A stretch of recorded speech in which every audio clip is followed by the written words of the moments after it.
team says no business of any sort was conducted. With the Dow and the Nasdaq and the S&P at record levels, those are the top business headlines. I'm Richard Quest in New York.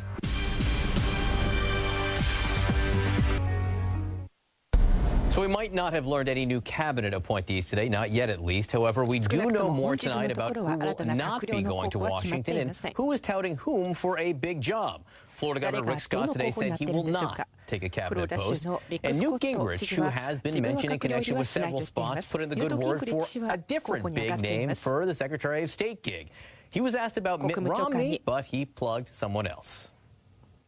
I think there are huge advantages to Rudy Giuliani, frankly. I mean, I think he wants somebody who is going to go out and be a very tough negotiator for America and represent American interest in the way the Trump campaign. I think probably Rudy is a better pick and has the right temperament. Because we're going to need somebody who's a fighter. We're going to need somebody. The world's not going to change just because we show up and say please. If that was going to work, Secretary Kerry would be successful. All right, back now with the panel. Peter Beiner, first off, look, it's just flat out interesting that there's this campaign now for people to get these cabinet appointments. This is not something that we normally see. Rudy, so Newt Gingrich is now campaigning for Rudy Giuliani to get it. Interesting period.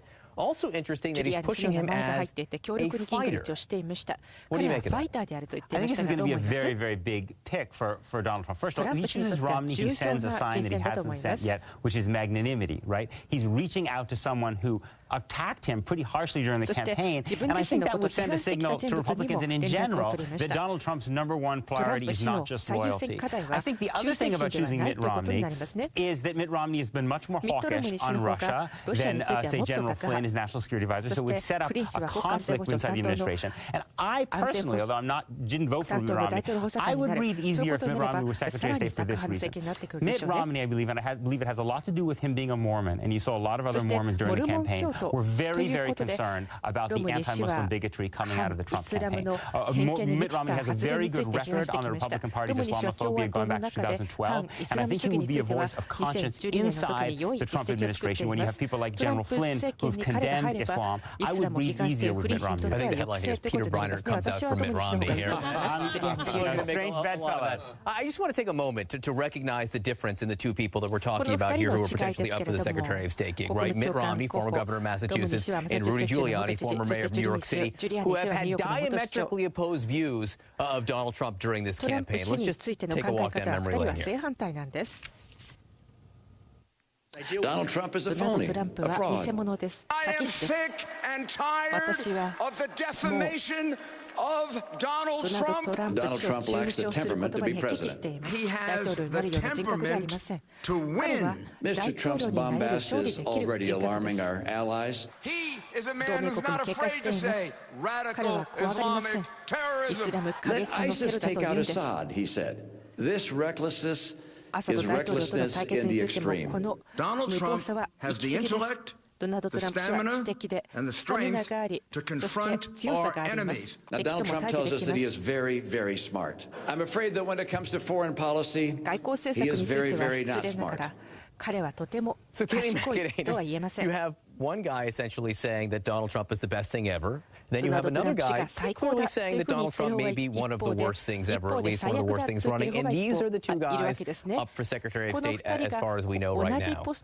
That's interesting. It is extremely interesting. How do you explain it? It's hard to explain, but I think it speaks to Donald Trump's magnanimity and bringing Mitt Romney in to begin with, to even speak with him about this position. He is reaching out to the other side. But if Peter's putting himself firmly in the Mitt Romney column, let me firmly put myself in the Rudy Giuliani column. I want someone who doesn't underestimate the threat of ISIS. That to me has been the biggest problem over the last 8 years, last 4 years certainly. I want someone who has seen terrorism up close, seen the pain a city has gone through, will never forget those images, and is ready to combat it and exhibit strength on the world stage. And that person is Rudy Giuliani. I agree with Newt Gingrich, and I also think that you want someone in there who believes in your vision of the world. Donald Trump had Rudy Giuliani in his column. He believes in the way Donald Trump views the world. He believes in his vision. Mitt Romney clearly does not, so I want to put myself firmly in the Rudy column. Matt Lewis, people are wondering, is Donald Trump messing with these guys? I mean, Seriously, Rudy Giuliani, no one spoke out, more strongly for Donald Trump during the campaign. If he rewards loyalty like people say he does, why isn't it Rudy? And again, no one spoke out more forcefully against him during the campaign than Mitt Romney. Is this just Donald Trump stringing him along so he can ultimately reject it? Well, that's one theory, that he brings people to sort of bow to him at Trump Tower, and he's toying with them. I hope that that's not what's happening.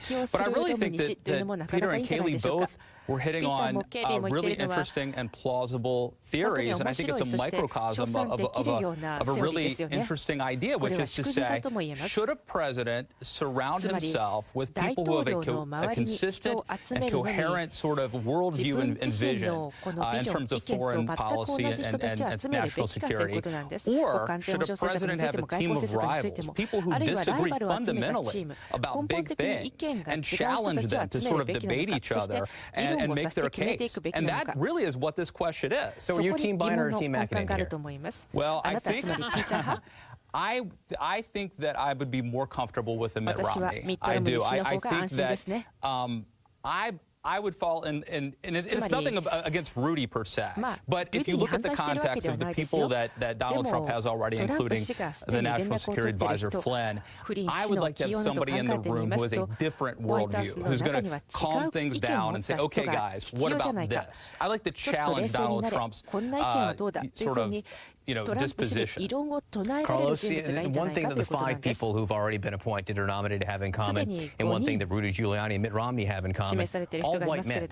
I mean, so far, we have not seen a heck of a lot of diversity here, and by a heck of a lot, I mean any. First of all, let me jump in on this. Kayleigh's got it not just because she's from Florida, as I am. There's 0% chance that he doesn't reward his most loyal lieutenant, who is Rudy Giuliani. Rudy Giuliani was the only one who would come on screen when he was at his lowest point. I think this is all for show. Then why hasn't he done it yet, though? Then he's stringing him along. Well, for exactly what's happening here, which is that we're talking about magnanimity, which is not just a long word that Peter introduced, but I didn't make it up. But it's a real olive branch, and he wouldn't be the first to do it. But I think he clearly is siding on the side of Ronald Reagan, the way Ronald Reagan approached it when he came in 1980-81, and clearly appointed his loyal lieutenants, versus where Barack Obama was. Barack Obama clearly reached out more. You remember at one point he was going to appoint Senator Judd Gregg, Republican of New Hampshire, to Commerce. He reached out to Hillary Clinton. That's not what's going to happen here, and I think that's going to end up being a problem. Now, the other pieces, John, that we haven't gotten to yet, so what are the Democrats going to do? Are they going to stand and fight, or are they going to be cowed? So far, they're quiet, they're cowed, and maybe that's respectful and the right thing to do, but it'll be very interesting to see when they ultimately join the fight. We'll talk about that going forward, guys. Stick around. Coming up next for us, a suspect has been arrested in the fatal shooting of a San Antonio police detective. It was one of 4 officer shootings that happened just yesterday around the country. We'll have the latest ahead.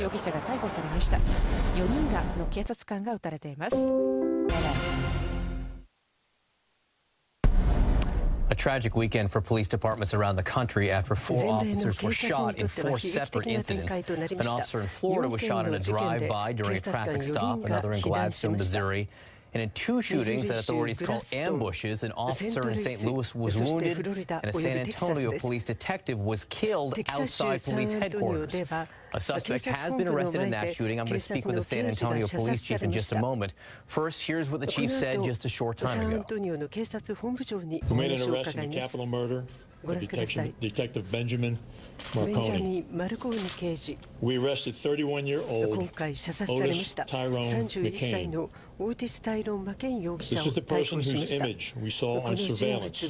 This is also the person we believe is responsible for the cold and calculated murder of Detective Marconi. All right, Dan Simon joins me now from San Antonio. Dan, as we just heard, there has been an arrest in the killing of Detective Benjamin Marconi. Fill us in, how did we get here? Well, John, first of all, as you can imagine, there is just unbearable grief in San Antonio, but there is also relief that the suspect has been caught. He's been identified as 31-year-old Otis Tyrone McCain. Now, police say they were able to quickly develop some leads and did surveillance on McCain. He was arrested during a traffic stop. Inside the vehicle, there was an adult female as well as a child just 2 years old. He was arrested without incident. This all began yesterday morning when McCain allegedly comes to the front of the police department. He speaks into the intercom for a few seconds and then goes inside. He's inside for about 30 seconds, has a brief conversation with the clerk behind the desk. Then he leaves. And then 4 hours later, he's in his vehicle and pulls behind Detective Marconi